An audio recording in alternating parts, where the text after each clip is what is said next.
Today we are going to discuss about a new point in the first chapter, that is seed and fruit development. आता seed आणि fruit या दोन्हींची development म्हणजे त्यांची growth कशी होते, त्यांच्यामध्ये ओव्हूल कोणते असतात, त्या ओव्हूलनंतर तिथे एंडोस्पर्म आहे, तो एंडोस्पर्म, त्याच्यानंतर एंडोस्पर्मची डेव्हलपमेंट कशी होते, एम्ब्रिओची डेव्हलपमेंट कशी होते, याआधी आपण 2 लेक्चरला पाहिलेलं आहे. मग एम्ब्रिओ कसा डेव्हलप होतो फ्रूटमध्ये, सीडमध्ये तो कसा डेव्हलप होतो, त्याच्यानंतर जर फ्रूट आपण पाहिलं तर फ्रूटमध्ये एम्ब्रिओ कसा डेव्हलप होतो, त्याच्यानंतर सीड एम्ब्रिओ, ओव्हूल, ओव्हरी, सीड्स हे कसे डेव्हलप होतात हे आपल्याला सीड आणि फ्रूटमध्ये पाहायचं आहे. तर सीड आणि फ्रूट या दोन्हींची डेव्हलपमेंट पाहण्याआधी आपल्याला 2 मोनोकॉट आणि डायकॉट म्हणजे सिंगल सीडेड म्हणजे मोनोकॉट आणि डायकॉट म्हणजे डबल सीडेड अशा 2 प्लांट असतात. या सीडमध्ये जी डेव्हलपमेंट होती त्याच्या आपल्याला बुकमध्ये डायग्रॅम दिलेले आहेत. तर ह्या ज्या डायग्रॅम आहे, फर्स्ट जी डायग्रॅम आहे बीन सीडची दिली, म्हणजे ज्या शेंगा असतात बीन सीड म्हणजे त्या डायकॉट असतात, मेनी सीडेड. फॉर एक्झाम्पल जर आपण याच्यामध्ये पी घेतलं, वाटाणा, तर याच्यामध्ये काय असते, अशा प्रकारची सीड्स आपल्याला पाहायला भेटते. मग फॉर एक्झाम्पल इथं बीन सीड आपल्याला दाखवलेली आहे, तर पूर्ण हा जो पार्ट आहे तो कॉटिलिडॉन, 2 कॉटिलिडॉन आहे, म्हणजे कॉटिलिडॉन मीन्स सीड असतात, सीड डबल सीडेडने हे बनलेले आहे आणि पूर्ण ते स्ट्रक्चर एम्ब्रिओची डेव्हलपमेंट दाखवते. लेफ्ट साईडला आपल्याला एम्ब्रिओ डेव्हलपमेंट दिलेली. तर सगळ्यात वरच्या साईडला राईट साईडला पाहिलं तर epicotyl, epi means above and cotyl means seed, म्हणजे सीडचा सगळ्यात वरचा लेअर जो दाखवला इपिकॉटाईल, तिथं छोटे छोटे लिव्ज आलेले दाखवलेत. त्याच्यानंतर हायपोकॉटाईल म्हणजे epi means above, hypo means below. त्याच्यानंतरचा जो खालचा लेअर आहे तो सीडचा खालचा लेअर आहे हायपोकॉटाईल, जो व्हाईट कलरचा पार्ट आपल्याला दाखवलेला आहे. त्याच्यानंतर रॅडिकल. आता काल रॅडिकल आपण हा पार्ट पाहिला होता. सीडवरती जे प्रायमरी रूट तयार होतं, सीडची ग्रोथ जर्मिनेशन झाल्याच्यानंतर ते आहे ते रॅडिकल. त्याच्यानंतर कॉटिलिडॉन. आता कॉटिलिडॉन इथं 2 दाखवलेत म्हणजे हा कसा आहे, डबल सीडेड. त्याच्यानंतर सगळ्यात खाली दाखवले सीड कोट. आता सीड कोट हे ग्रीन कलरचं दाखवलं आहे. सीड कोट म्हणजे सीडच्या वरती जे आवरण असतं, जे कवच असतं, त्याला म्हटलं जातं सीड कोट. ही जी आहे डेव्हलपमेंट, ही एम्ब्रिओची डेव्हलपमेंट दाखवली आपल्याला बीन सीडमध्ये, म्हणजे ही बीन सीड कशी आहे, डायकॉट आहे. त्याच्यानंतर नेक्स्ट जी डायग्रॅम आपल्याला दाखवली ही मेज सीड दाखवले.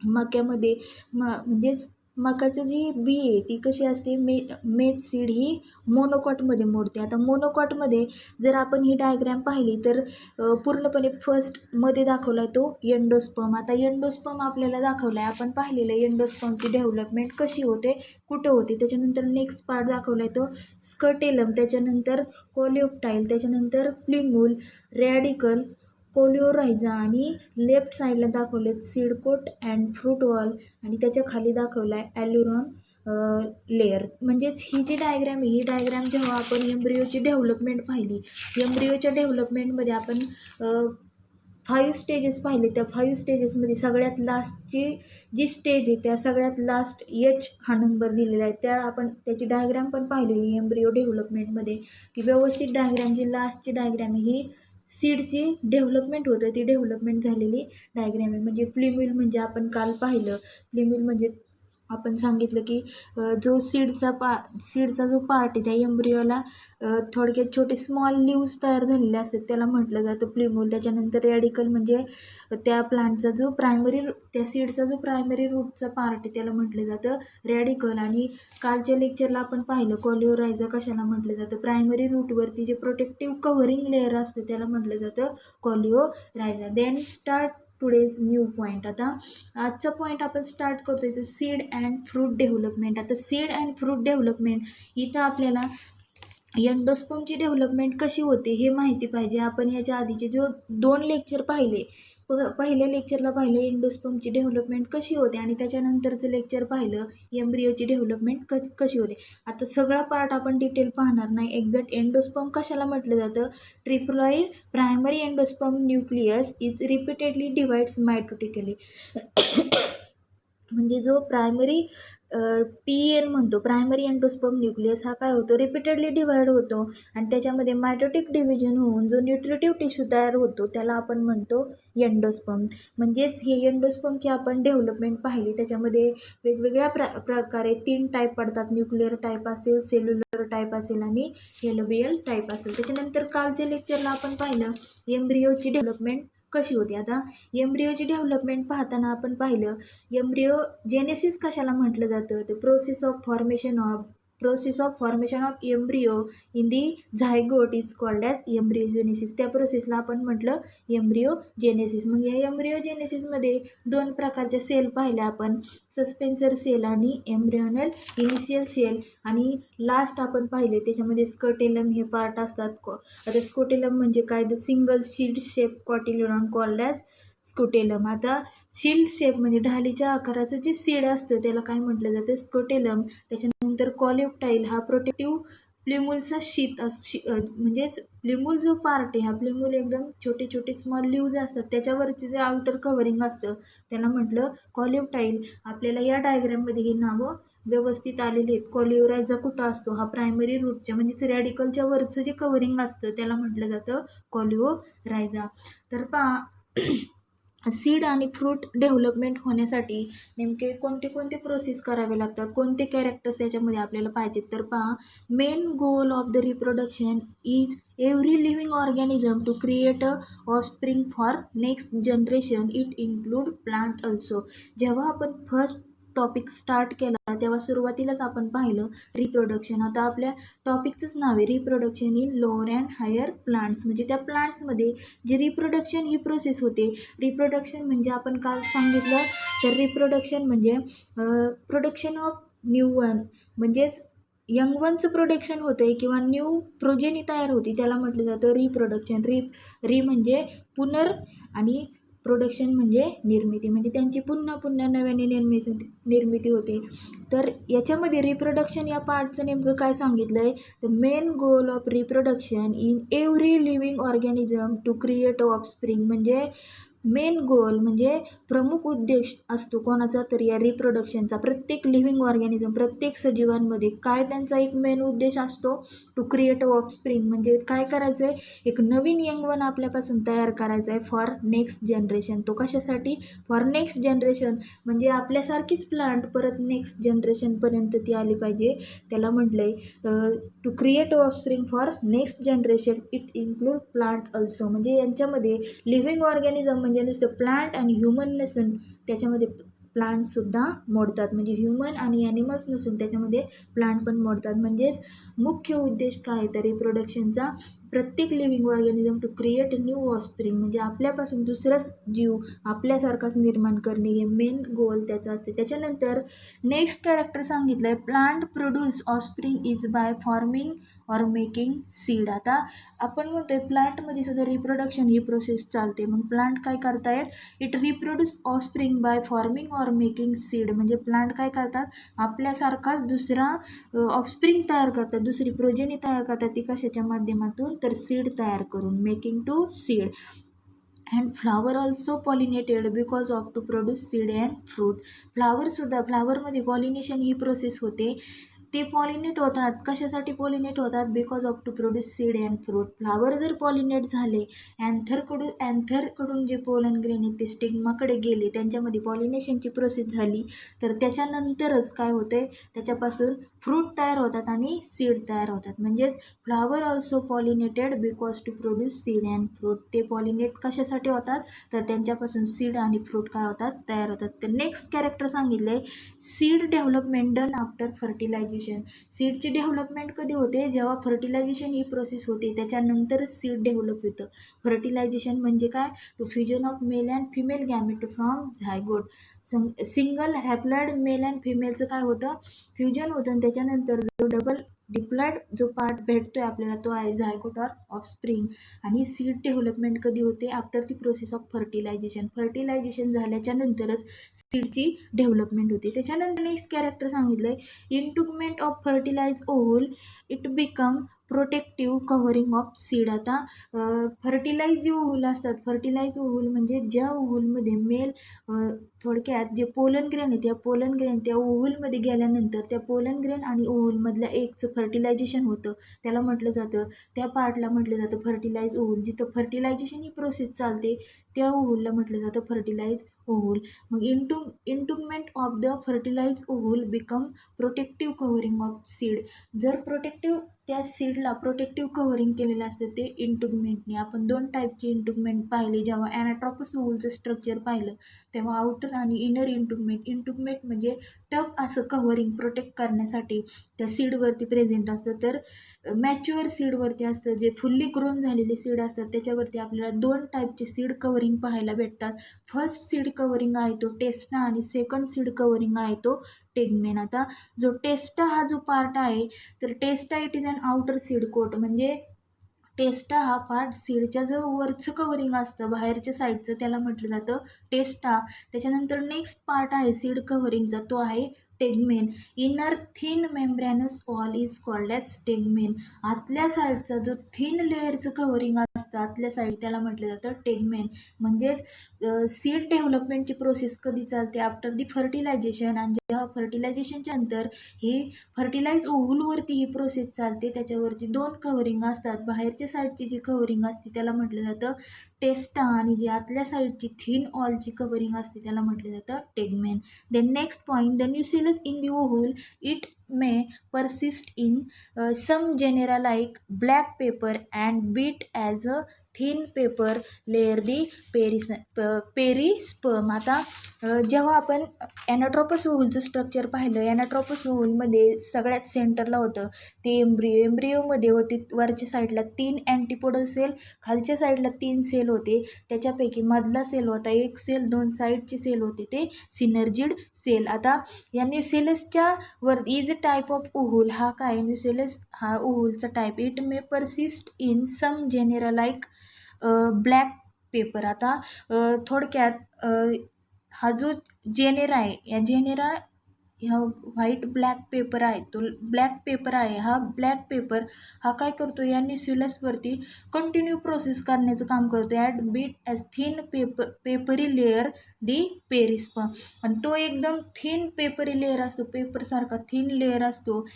कसा असतो एकदम दी पेरिस्पर्म. आता पेरिस्पर्म म्हणजे काही सीडवरती some seeds have mass of nutritive material outside the embryo. म्हणजे काही सीडवरती असं एक कव्हरिंग असतं mass of the some seed nutritive material. आणि हे न्यूट्रिटिव्ह मटेरियलचं म्हणजे याच्यामध्ये काय असतात, पेरिस्पर्ममध्ये पोषक असे द्रव्य असतात. हे काय करतात, काही सीडला त्यांनी कव्हरिंग केलेलं असतं एम्ब्रिओवरती. म्हणजे nucellus in the ovule it may be persist in some genera like black pepper. म्हणजे न्यूसेलसवरती काही जेनेरांमुळे ती परसिस्ट म्हणजे कंटिन्यू ती प्रोसेस केलेली असते ब्लॅक पेपरच्या सहाय्याने. And beet as the thin papery layer the perisperm. म्हणजे हा एकदम पेरिस्पर्म हा थिन पेपरसारखा लेअर असतो. पेरिस्पर्म म्हणजे काय, तर some seeds have a mass of nutritive material outside the embryo. म्हणजे काही सीडवरती काय असतं, मास असतं, कव्हरिंग असतं त्या न्यूट्रिटिव्ह मटेरियलचं, त्याला म्हटलं जातं पेरिस्पर्म. त्याच्यानंतर नेक्स्ट पॉईंट सांगितला आहे, some seeds food reserve in the endosperm and partially use up in the development of embryo. काही सीडमध्ये काय होतं आहे, फूड रिझर्व केलं जाते. रिझर्व केलं जाते म्हणजे ते स्टोअर केलं जातं, रिस्टोअर केलं जातं इन दी एंडोस्पर्म. आता सीडमध्ये एंडोस्पर्म हा पार्ट असतो, एम्ब्रियो हा सुद्धा पार्ट असतो. म्हणजेच काही सीडमध्ये फूड स्टोअर करून ठेवले जातात ते एंडोस्पर्ममध्ये and are partially use up in the development of embryo. आणि पूर्णपणे एम्ब्रियोची डेव्हलपमेंट होण्यासाठी तो एंडोस्पर्ममध्ये जे फूड स्टोअर केले त्याचा उपयोग होत असतो. त्याच्यानंतर नेक्स्ट पॉईंट सांगितला आहे, such seed obviously endosperm remains conspicuous. आता ज्या सीडमध्ये एम्ब्रिओ काय केलं, ज्या some seed have food reserve in the endosperm, काही सीडमध्ये त्या एंडोस्पर्ममध्ये काय केलं जातं, फूड रिझर्व केलं जातं, फूड स्टोअर केलं जातं and partially use up in the development of embryo. ते जे फूड स्टोअर केलं एंडोस्पर्ममध्ये कशासाठी यूज केलं जातं, तर पूर्णपणे एम्ब्रिओची डेव्हलपमेंट होण्यासाठी. एम्ब्रिओ म्हणजे जेव्हा फर्टिलायझेशन होतं त्या फर्टिलायझेशन प्रोसेसमध्ये जो झायगोट तयार झाला आहे, जो ऑफस्प्रिंग तयार झालं आहे, त्याची जी डेव्हलपमेंट आहे त्याला म्हटलं जातं एम्ब्रिओ. आणि मग एंडोस्पर्ममध्ये जे फूड स्टोअर केलं आहे ते स्टोअर केलेलं फूड एम्ब्रिओची डेव्हलपमेंट होण्यासाठी उपयोगी आणलं जातं. मग सच सीड ऑब्वियसली एंडोस्पर्म रिमेन्स कॉन्स्पिक्युअस. अशा सीडमध्ये जो एंडोस्पर्म असतो तो कॉन्स्पिक्युअस असतो. कॉन्स्पिक्युअस म्हणजे डायरेक्टली इझी टू सीन, म्हणजे आपण इझिली तो ओळखू शकतो, म्हणजे प्रमुख असतो तो. सच सीड ऑब्वियसली एंडोस्पर्म रिमेन कॉन्स्पिक्युअस. अशा सीडमध्ये एंडोस्पर्म हा कॉन्स्पिक्युअस असतो, म्हणजे तो इझिली आपल्या डोळ्यांना दिसू शकतो. And the feel greater part of the seed. आणि जो एंडोस्पर्म स्वतःच्या बॉडीमध्ये फूड स्टोअर करून ठेवतोय, काय करतोय त्या सीडचा fill greater part of this seed, म्हणजे पूर्ण जास्त प्रमाणात तो त्या सीडचा भाग काय करतोय, व्यापतोय. Such resultant seed is a endospermic or albuminous seed. अशा प्रकारच्या सीडला म्हटलं जातं endospermic seed or albuminous seed. कशाला म्हणायचं एंडोस्पर्मिक ऑर अल्बिमिनस सीड, ज्या सीडमध्ये जो एंडोस्पर्म आहे तो एंडोस्पर्म काय करतोय, फूड स्टोअर करून ठेवतोय. स्टोअर केलेलं फूड एम्ब्रिओची डेव्हलपमेंट होण्यासाठी वापरतोय. आणि एम्ब्रिओची डेव्हलपमेंट होत असताना अशी जी सीड आहे त्यांच्यामध्ये एंडोस्पर्म हा ऑब्वियसली म्हणजे निश्चितपणे तो कसा असतो, कॉन्स्पिक्युअस, म्हणजे तो इझिली आपण काय करू शकतो, ऑब्झर्व करू शकतो. आणि अशा सीडमध्ये तो endosperm it feel greater part of the seed, म्हणजे जास्त प्रमाणात त्याचा तो भाग काय करतो, व्यापतो. अशा सीडला म्हटलं जातं एंडोस्पर्मिक सीड. आता एंडोस्पर्मिक मीन्स ज्या सीडमध्ये एंडोस्पर्म प्रेझेंट असतं अशा सीडला म्हटलं जातं एंडोस्पर्मिक सीड. परंतु इथं त्यालाच म्हटलं आहे अल्ब्युमिनस सीड. आता अल्ब्युमिन हा एक प्रोटीनचा पार्ट आहे. Albumin means protein. तर अल्ब्युमिनस सीड म्हणजे seed which have food store in the special nourishing tissue. हे अल्ब्युमिनस सीड किंवा अल्ब्युमिनस किंवा एंडोस्पर्मिक सीड असे सीड असतात, ती seed which have food store in the special nourishing tissue. यांच्यामध्ये फूड स्टोअर करण्यासाठी एक स्पेशल असा नरिशिंग टिश्यू असतो, म्हणजे पोषक द्रव्य त्याच्यामध्ये असतात आणि ते काय करतात, फूड स्टोअर करून ठेवतात. It's called as albuminous or endospermic seed. त्याच्यानंतर नेक्स्ट असे काही प्लांट आहेत की ते काय करतायत, यांच्यामध्ये एंडोस्पर्म फूड स्टोअर करून ठेवतात, त्यांनाच एंडोस्पर्ममध्ये फूड स्टोअर करून ठेवतात. अशा सीड्सला म्हटलं जातं एंडोस्पर्मिक सीड ऑर अल्ब्युमिनस सीड. मग एंडोस्पर्मिक सीडमध्ये फॉर एक्झाम्पल अशा कोणत्या प्रकारच्या प्लांट आहेत की त्यांच्यामध्ये अशा प्रकारचे सीड्स एंडोस्पर्मिक किंवा अल्ब्युमिनस सीड्स आपल्याला पाहायला भेटतात. फर्स्ट प्लांट आहे ती कोकोनट, म्हणजे नारळ या ही जी झाड आहे याच्यामध्ये हे जे सीड आहे हे एंडोस्पर्मिक सीड आपल्याला पाहायला भेटतं. त्याच्यानंतर कॅस्टर. आता कॅस्टर ही जी प्लांट आहे ही आफ्रिकन प्लांट आहे. ही कॅस्टर प्लांट अशी प्लांट आहे इज लार्ज फ्लावरिंग श्रब, म्हणजे झुडपासारखी प्लांट असते, याला फ्लावर्स पण येतात. With that are poisonous to both human and animals. ही जी कॅस्टर ऑइल ती काय करते, फॉर्म करते आणि ही ह्युमन आणि ॲनिमलसाठी पॉयझनस असतं, म्हणजे ते विषारी अशा प्रकारचं ऑइल ती काय करते, फॉर्म करते. कॅस्टर ही प्लांट काय आहे, एंडोस्पर्मिक सीड याच्यामध्ये पाहायला भेटतात. मग कॅस्टर ही आफ्रिकामध्ये आपल्याला पाहायला भेटते आणि ही कशी असते तर पूर्णपणे पॉयझनस ऑइल फॉर्म करते आणि लार्ज फ्लावर त्याला येतात आणि श्रब टाईप असते, म्हणजे छोटं झुडूप असतं. त्याच्यानंतर नेक्स्ट एक्झाम्पल सांगितलं आहे ते मेज, म्हणजे मका या प्लांटमध्ये सुद्धा आपल्याला जे सीड पाहायला भेटते ते एंडोस्पर्मिक सीड असतं. कसं असतं, endospermic seed. Then next but in other seed embryo absorb seed. आता आपण याच्या आधी पाहिलं इथं एम्ब्रिओ ॲब्सॉर्ब फूड, म्हणजे याच्या आधी आपण पाहिलं काही सीड अशा आहेत की त्यांचा एंडोस्पर्म काय करतो, फूड स्टोअर करतो. परंतु काही सीड असे पण आपल्याला पाहायला भेटतात. But in other seed embryo absorb food, म्हणजे काही सीडमध्ये काय करतात, एम्ब्रिओसुद्धा फूड ॲब्सॉर्ब करतात. Not in endosperm. Embryo food absorb करतात. In other seed embryo absorb food and reserve from the endosperm. Embryo food absorb करतोय आणि एंडोस्पर्ममध्ये तो स्टोअर करून ठेवतोय. आधी आपण पाहिलं एंडोस्पर्मच फूड ॲब्सॉर्ब करतोय आणि तो स्वतःच्याच बॉडीमध्ये फूड स्टोअर करतोय, परंतु काही सीडमध्ये असं असतं एम्ब्रियो काय करतायत, फूड ॲब्सॉर्ब करतात आणि एंडोस्पर्ममध्ये ते स्टोअर करून ठेवतात. From the endosperm and completely during it's development stage. आणि पूर्णपणे त्यांची डेव्हलपमेंट स्टेज, त्यांची पूर्ण ग्रोथ होऊपर्यंत त्या सीडची ती काय करतायत, त्या एंडोस्पर्ममध्ये एम्ब्रिओने ॲब्सॉर्ब केलेलं फूड स्टोअर करून ठेवलं जातं. दस एंडोस्पर्म डिसॲपियर इन मॅच्युअर सीड. आणि जेव्हा ते सीड पूर्णपणे फुल ग्रोन होते, मॅच्युअर होते, तेव्हा त्याच्यामधला तो एंडोस्पर्म हा डिसॲपियर झालेला असतो, म्हणजे तो अदृश्य झालेला असतो, तो डोळ्यांना दिसत नाही. दिस एंडोस्पर्म डिसॲपियर इन मॅच्युअर सीड. केव्हा एंडोस्पर्म डिसॲपियर होतोय, जेव्हा एम्ब्रियोच्या मार्फत काय केलं जातं, फूड ॲब्सॉर्ब केलं जातं आणि ते एंडोस्पर्ममध्ये स्टोअर केलं जातं. कधीपर्यंत ते स्टोअर करून ठेवतात, पूर्णपणे सीडची ग्रोथ होईपर्यंत, म्हणजे at the development stage of the seed. म्हणजे सीडची पूर्णपणे ग्रोथ होईपर्यंत ते एम्ब्रियोकडून ॲब्सॉर्ब केलेलं फूड एंडोस्पर्ममध्ये स्टोअर केलं जातं.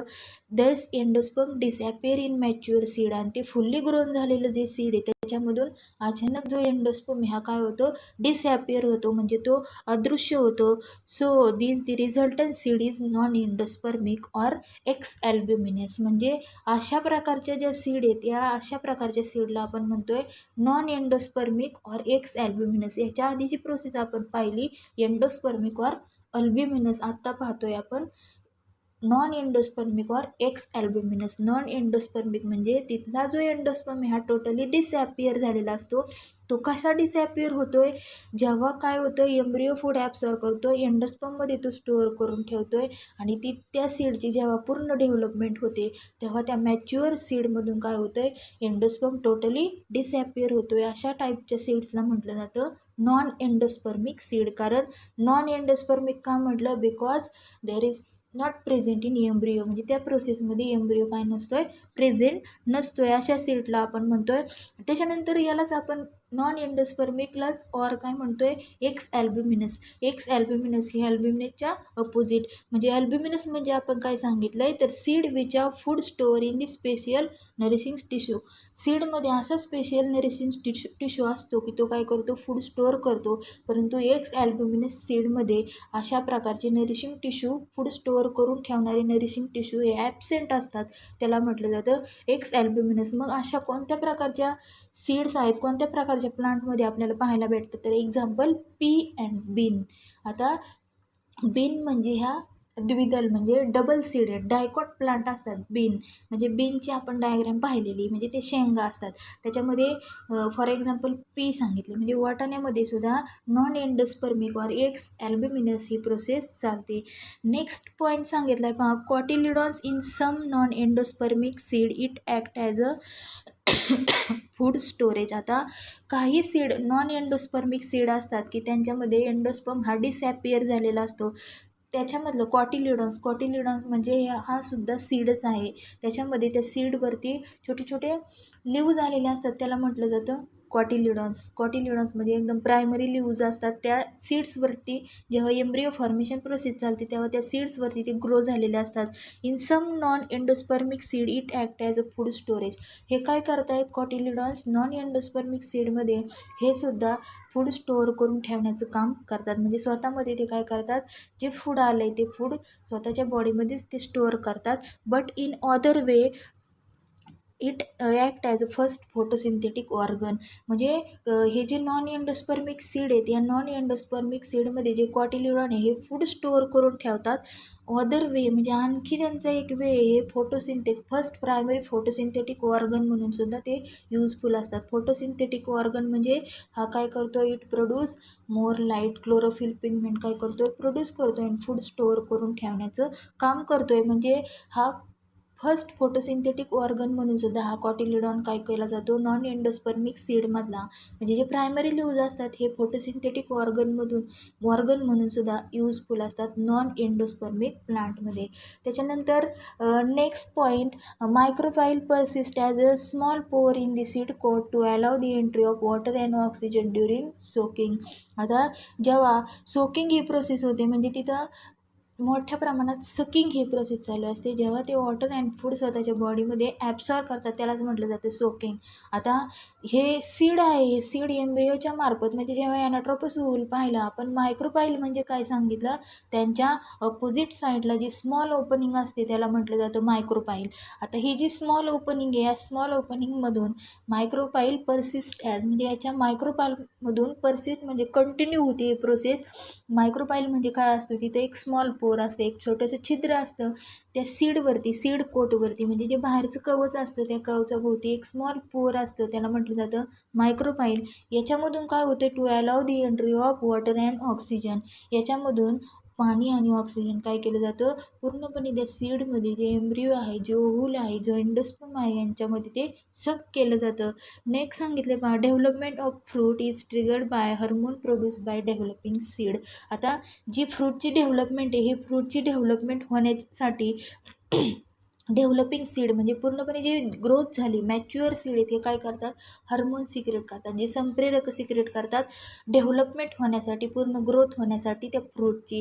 म्हणून development of fruit is triggered म्हणजे ॲक्टिव्ह होते फ्रूटची डेव्हलपमेंट. कशामुळे होते, तर सीड काय करतात, developing seed, fully grown seed हे हार्मोन सिक्रेट करतात आणि त्या हार्मोन्समुळे फ्रूटची काय होते, डेव्हलपमेंट होते. ॲज मेन्शन अर्लियर, आपण सुरुवातीला सांगितलं सीड डेव्हलपमेंट कधी होते, after the process of fertilisation. मग इथं नेक्स्ट पॉईंट सांगितलं आहे, as mention in earlier after fertilisation zygote is form and ovary began to differentiate into fruit. जेव्हा फर्टिलायझेशन ही प्रोसेस होते, त्या फर्टिलायझेशन प्रोसेस झाल्याच्या नंतरच आपण आधी पाहिलं सीडची डेव्हलपमेंट होते.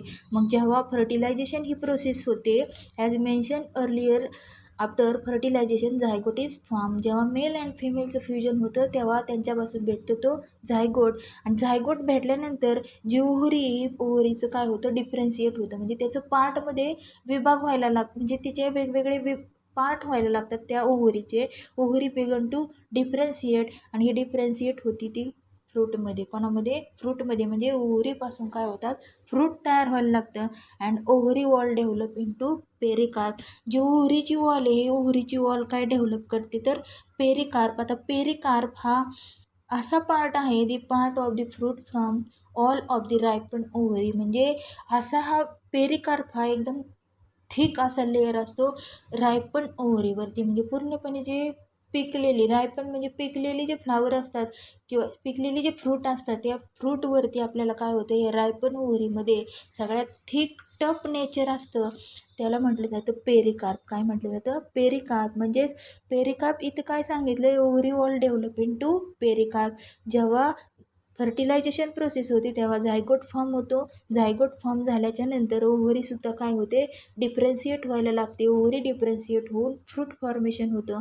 फ्रूट फॉर्मेशन झाल्याच्या नंतर ओव्हरीची वरची जी वॉल आहे, वरचे जो लेअर आहे ओव्हरीच्या वरचा, हा काय होतो, हा सुद्धा डेव्हलप होतो. तो कशामध्ये डेव्हलप होतो, पेरिकार्पमध्ये. पेरिकार्प म्हणजे एकदम थिक नेचरचं काय असतं, रायपन ओव्हरीमध्ये आले वरचं तयार झालेलं कव्हरिंग असतं, त्याला म्हटलं जातं pericarp. This pericarp is basically 3 layered. हा पेरिकार्पसुद्धा 3 लेअरचा बनलेला असतो. मग त्याच्यामध्ये एक्झोकार्प असतं, मेसोकार्प असतं आणि एंडोकार्प. सगळ्यात बाहेरचा जो लेअर असतो त्याला म्हटलं जातं एक्झोकार्प, मधला असतो तो मेझोकार्प आणि आतला असतो तो एंडोकार्प. जेव्हा फर्टिलायझेशन होऊन ओव्हरीचं सुद्धा काय होतं, डिफरेन्शिएशन होतं. त्याच्यानंतर ओव्हरी वॉलचं पण डिफरेन्शिएशन होतं आणि डिफरेन्शिएशन होऊन पेरिकार्प हा लेअर तयार होतो. आणि पेरिकार्पचे सुद्धा 3 लेअर असतात, ते 3 एक्झोकार्प, मेसोकार्प आणि endocarp, which get differentiate in the fleshy fruit like mango and coconut. असं कोणत्या फ्लावरमध्ये आपल्याला, कोणत्या प्रकारच्या प्लांटमध्ये पाहायला भेटतं, for example mango and coconut, जे एकदम रायपन फ्रूट असतात. म्हणजे फॉर एक्झाम्पल मँगो हा जास्त पिकतो, अशा फ्रूटमध्ये ही जी डेव्हलपमेंट आहे म्हणजे फर्टिलायझेशन होऊन त्याच्यामध्ये ओव्हरीचं डिफरेन्शिएशन होतं, ओव्हरी वॉलचं डिफरेन्शिएशन होतं. हे डेव्हलप झाल्यानंतर पेरिकार्प तयार होतो. पेरिकार्पचे पण 3 लेयर तयार होतात आणि हे 3 लेयरसुद्धा काय होतात, डिफरन्शिएट होतात. तर कोणामध्ये, फॉर एक्झाम्पल फ्लेशी फ्रूट, एकदम ताजे असे फ्रूट्स असतात like mango and coconut. Then next point in this point, development of the seed and fruit development, significance of seed and fruit development. म्हणजे आपल्याला जर फ्रूट आणि सीडची डेव्हलपमेंट आपण पाहिली तर त्याचे आपल्याला व्यवस्थित असे फायदे होतात, त्याची सिग्निफिकन्स आपल्याला पाहायला भेटतात, मग त्याचा आपण यूज करू शकतो. तर सीड अँड फ्रूट डेव्हलपमेंटचा फर्स्ट सिग्निफिकन्स आहे तो, fruit provide nourishment to developing seed. आता फ्रूट काय करतात, इट प्रोव्हाइड नरिशमेंट, म्हणजे पूर्ण जे फ्रूट तयार झालं आहे हे फ्रूट काय करते, त्याच्या आतमध्ये जे सीड असतात, फॉर एक्झाम्पल चिकूचं फ्रूट आपल्या डोळ्यासमोर घ्यायचं किंवा मँगोचं, fruit provide nourishment to developing seed. म्हणजे जे फ्रूट आहे हे फ्रूट काय करतं आहे, इट प्रोव्हाइड नरिशमेंट, म्हणजे पूर्णपणे पोषक द्रव्य काय करते, ते तयार करते कशासाठी, टू डेव्हलपिंग सीड. सीड त्याच्या आतमध्ये जे सीड आहे, मँगोचं असेल किंवा चिकूचं असेल, यांच्या आतमधले जे सीड आहे यांची डेव्हलप होण्यासाठी हे फ्रूट काय करतात, it provide nourishment to developing seed. म्हणजे पूर्ण पोषक द्रव्य फ्रूट काय करतं, सीडसाठी डेव्हलप करते. त्याच्यानंतर नेक्स्ट सिग्निफिकन्स सांगितले, fruit protect the seed in immature condition. Fruit आणखी पण एक काम करतं आहे, त्याच्या आतमध्ये जे सीड आहेत इमॅच्युअर कंडिशनला, म्हणजे जेव्हा ते फुल्ली ग्रोन झालेले नसतात किंवा इमॅच्युअर असतात, म्हणजेच ते फुल्ली ग्रोन झालेले नसतात, म्हणजेच त्या कंडिशनमध्ये आतमधल्या सीडला प्रोटेक्ट करण्याचं काम हे फ्रूट करतात. त्याच्यानंतर नेक्स्ट एक्झाम्पल सांगितले, seed serve as important propagating organ of plant. आता सीड काय करतात, सीडला म्हटलं जातं it is an important propagating organ of plant, म्हणजे याच्यापासून प्रोपोगेशन होते, म्हणजे प्रसार होते. म्हणजे फॉर एक्झाम्पल एखादं सीड आपण मातीमध्ये रोवलं आहे, त्याच्यानंतर त्याचं प्रोपोगेशन होते, म्हणजे त्याच्यापासून व्हिजिटेटिव्ह पार्ट तयार होतात, म्हणजे सीडला कोंब फुटतो, कोंबपासून एक पूर्ण प्लांट तयार होते, म्हणजे तिचं काय होतं, प्रोपोगेशन होतं, प्रसार होतं. म्हणजेच सीड सर्व ॲज, सीड काय करते, सर्व करते, कशासाठी सर्व करते, तर important for propagation organ of plant, म्हणजे त्याच्यापासून प्रोपोगेशन होते, त्याच्यापासून दुसऱ्या प्लांट तयार होतात. नेक्स्ट सिग्निफिकन्स सांगितले, seed and fruit develop special device for their dispersal and दस help in the distribution of the species. म्हणजे सीड आणि fruit develop a special device, असं एक डिव्हाइस ते डेव्हलप करतात, म्हणजे फॉर एक्झाम्पल ते डिस्पर्स होतात, म्हणजे फ्रूट्स आपणही खातो, बर्ड्स पण खातात, म्हणजे यांच्या माध्यमातून ते काय केले जातात, डिस्पर्स केले जातात. आणि हे डिस्पर्स केले जातात तर कशासाठी, this help in the distribution of the species. कशासाठी यांची मदत होते, त्यांच्या ज्या स्पेसीज यांचं डिस्ट्रीब्युशन, वर्गीकरण होते, प्रत्येक ठिकाणी यांच्या स्पेसीज तयार होतात, त्याच्यासाठी काय होत आहेत, हे सीड्स आणि फ्रूट काय असतात, पूर्णपणे इम्पॉर्टंट असतात. त्याच्यानंतर नेक्स्ट पॉईंट आपल्याला याच्यामध्येच पाहायचं आहे सीड आणि फ्रूट डेव्हलपमेंटमध्ये, तो आहे डॉर्मन्सी. आता डॉर्मन्सी म्हणजे नेमकं काय, तर डॉर्मन्सी म्हणजे स्वतःमध्ये एक पॉवर, त्याला म्हटलं जातं डॉर्मन्सी. तर dormancy it is a state of metabolic arrest that facilitate the survival of organism during adverse environmental condition. आता डॉर्मन्सी म्हणजे पॉवर, अशी एक ही संकल्पना, it is an state metabolic arrest. आता याच्यामध्ये मेटाबॉलिझम ही प्रोसेस होते. मेटाबॉलिझम म्हणजे इथं काय होतं आहे, ब्रेकडाऊन ऑफ फूड मटेरियल, म्हणजे ब्रेकडाऊन होते, म्हणजे चयापचय क्रिया म्हटली जाते, याला म्हटलं जातं metabolism. It is a state metabolic arrest. म्हणजे मेटाबॉलिझममध्ये आपण 2 टाईप सांगतो, फर्स्ट आहे तो ॲनाबॉलिझम अँड सेकंड आहे तो कॅटाबॉलिझम. आता ॲनाबॉलिझम म्हणजे काय होतं, इथं building up or analysis of food material, इथं फूड मटेरियल तयार केलं जातं किंवा तिचं बिल्डिंग अप केलं जातं, त्याला म्हटलं जातं ॲनाबॉलिझम. त्याच्यानंतर catabolism means breaking down of food material, म्हणजे याच्यामध्ये फूड मटेरियल काय केलं जातं, ब्रेक केलं जातं. ही स्वतःमध्येच पॉवर असते मेटाबॉलिझम होण्याची. मेटाबॉलिझममध्ये पण कॅटाबॉलिझम आणि ॲनाबॉलिझम, स्वतःचं फूड स्वतःच तयार करायचं, ते स्वतःच ब्रेकडाऊन करायचं, हे झाले कॅटाबॉलिझम आणि ॲनाबॉलिझम. मग डॉर्मन्सी म्हणजे नेमकं काय, it is state metabolic arrest that facilitate the survival of organism. म्हणजे याच्यामध्ये मेटाबॉलिझम ही प्रोसेस होते आणि ही काय फॅसिलिट करते, to survival survival of organism. Survival म्हणजे स्वतःचं जीवन जगण्यासाठी, लिव्हिंग ऑर्गॅनिझमला सर्वाईव्ह म्हणजे ते जिवंत राहण्यासाठी काय करतायत, ही डॉर्मन्सी ही जी पॉवर ही हेल्पफुल असते ड्युरिंग ॲडव्हर्स इन्व्हायरमेंटल कंडिशन.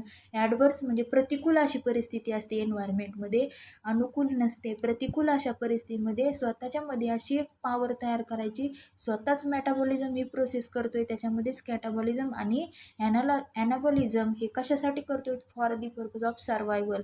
स्वतःचं जीवन जगण्यासाठी डॉर्मन्सी जी संकल्पना आहे म्हणजे स्वतःमध्ये अशी पॉवर तयार करायची, stable to metabolic arrest that facility survival of organism. म्हणजे स्वतःचं जीवन जगण्यासाठी लिव्हिंग ऑर्गॅनिझममध्ये डॉर्मन्सी ही असणं आवश्यक आहे. स्वतःमध्ये मेटाबॉलिझम होण्याची पॉवर क्षमता जी आहे ते असणं आवश्यक आहे ड्युरिंग ॲडव्हर्स इन्व्हायरमेंटल कंडिशन. जेव्हा प्रतिकूल अशी परिस्थिती असते म्हणजे तिथं त्यांना फेवरेबल कंडिशन नसते, तेव्हा ते काय करतात, स्वतःच डॉर्मन्सी म्हणजे स्वतःच त्यांच्यामध्ये क्षमता तयार करतात मेटाबॉलिझम होण्याची. त्याच्यानंतर नेक्स्ट सांगितलं exact the definition of this dormancy. Structural or physical adaptive mechanism for survival. म्हणजे स्वतःचं जीवन जगण्यासाठी भौतिक आणि स्ट्रक्चरली अँड फिजिओलॉजिकली स्वतःमध्ये काय करायची, पॉवर निर्माण करायची, त्या प्रोसेसला म्हटलं जातं डॉर्मन्सी. त्याच्यानंतर नेक्स्ट सांगितलं आहे पहा, mature and viable seed will not germinate even in presence of favourable condition. काही असे सीड असतात डॉर्मन्सीमध्येच, मॅच्युअर अँड व्हायबल सीड म्हणजे मॅच्युअर पण झालेले असतात, पूर्णपणे त्यांची ग्रोथ पण झालेली असते. व्हायबल म्हणजे ते प्रत्यक्षात लावले तर येऊ पण शकतात, टिकाऊ धरू शकतात, त्यांना म्हटलं जातं व्हायबल. मॅच्युअर म्हणजे फुल्ली ग्रोन आणि व्हायबल म्हणजे ते आपण जेव्हा लावतोय तेव्हा त्यांच्यापासून प्रत्यक्षात प्लांटसुद्धा तयार होऊ शकतात. असे पण काही सीड असतात. Mature and viable seed will not germinate even in the presence of favourable condition. यांच्यामध्ये फेवरेबल कंडिशन म्हणजे अनुकूल वातावरण असताना सुद्धा ते काय होत नाहीत, ग्रो होत नाहीत.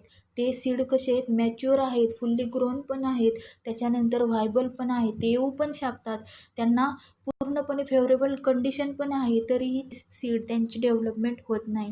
Not germinate even in presence of favourable condition and they disperse at different places during dormancy. आणि जेव्हा डॉर्मन्सी पिरियड असतो त्या डॉर्मन्सीमध्ये ते काय होत आहेत, असे मॅच्युअर व्हायबल सीड डिस्पर्स केले जातात, एका ठिकाणाहून दुसऱ्या ठिकाणी काय केले जातात, ते मूव्ह होतात. त्यावेळी ते काय होतात, viable seed germinate only after completion of dormancy. हे जे व्हायबल सीड आहे प्रत्यक्षात येण्यासारखे, यांना फेवरेबल कंडिशन असली तरी ते काय होत नाहीत, फुल्ली जर्मिनेट होत नाहीत. मग हे काय होत आहेत, डिस्पर्स होतात आणि डिस्पर्स झाल्याच्या नंतर त्यांचं डॉर्मन्सी हा पॉवर त्यांच्यामध्ये आल्याच्या नंतर, कंप्लीट झाल्याच्या नंतर, डॉर्मन्सी हा पिरियड त्यांच्यामध्ये पूर्णपणे डेव्हलप झाल्याच्या नंतरच ते काय होत आहेत, ते सीड फुल्ली ग्रोन होतात. म्हणजेच थोडक्यात डॉर्मन्सीमध्ये काय सांगितलं, ही एक मेटाबॉलिक फॅसिलिटी सर्वायवल कशासाठी असते, for the survival of organism. Living ऑर्गॅनिझमला जगण्यासाठी, सर्वायवल होण्यासाठी डॉर्मन्सी ही पॉवर त्या सीड्समध्ये असणं आवश्यक आहे. Of organism during adverse environmental condition. प्रतिकूल परिस्थितीमध्ये पर्यावरणाच्या त्यांना ग्रो होण्यासाठी डॉर्मन्सी ही पॉवर असणे आवश्यक आहे. परंतु काही सीड्स अशा असतात मॅच्युअर आणि व्हायबल असल्या तरी त्यांच्यामध्ये जे जर्मिनेशन आहे ते जर्मिनेशन होत नाही. त्या जरी फेवरेबल कंडिशनला असल्या तरी जर्मिनेशन होत नाही. अशा ज्या सीड्स आहेत या सीड्सला काय होतं आहे, जेव्हा डॉर्मन्सी त्यांच्यामध्ये कंप्लीट होते तेव्हाच त्या काय होत आहेत, डेव्हलप होत आहेत. एवढंच आपल्याला डॉर्मन्सीमध्ये सांगायचं आहे. तर आजच्या लेक्चरला आपण काय पाहिलं, first seed and fruit development. Seed and फ्रूटची जे डेव्हलपमेंट आहे ही प्रोसेस कधी होते, for the completion of fertilization. After this process is start then this seed there are two covering. First one is the जी आउटर साईड जी असते it's called as testa, inner side covering is called as tegmen. Then we see many examples of endospermic and non-endospermic seed. Endospermic seed means those seed endosperm store the food. These seeds are called as endospermic seed. For example, coconut, castor and maize. Then next we see non-endospermic seed means these seeds have endosperm is totally disappeared because of embryo absorb the food and store in the endosperm, and endosperm is not easy to see, it is disappear. This seeds is called as non-endospermic seed. We see in this plant are for example pea and beans. त्याच्यानंतर next example we see many plants development of fruit is triggered by the hormones produce by developing seed. म्हणजे फ्रूटची development कधी होते तर तिथं सीड्सने hormone develop केले तरच. त्याच्यानंतर आपण आधी सांगितलं फर्टिलायझेशन झाल्याच्या नंतरच सीडची डेव्हलपमेंट होते. मग फर्टिलायझेशन कंप्लीट झालं की ओव्हरीसुद्धा काय होते डिफरन्शिएट होते ती फ्रूटमध्ये. त्याच्यानंतर ओव्हरी वॉलसुद्धा डिफरन्शिएट होतं पेरिकार्पमध्ये.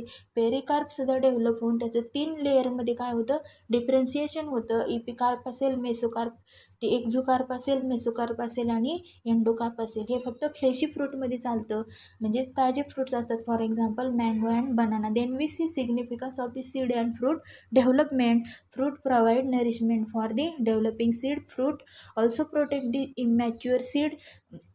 त्याच्यानंतर नेक्स्ट आपण पाहिलं जे सीड येथे इम्पॉर्टंट कशासाठी it serve as important propagating organ and seed and fruit development is all develop special for the dispersing different species. म्हणजे डिफरंट टाईपच्या स्पेसीज तयार करण्यासाठी त्या काय होतात डिस्पर्स करतात. Then last we see dormancy and viable and mature seed. So today we stop here. Remaining part we see tomorrow.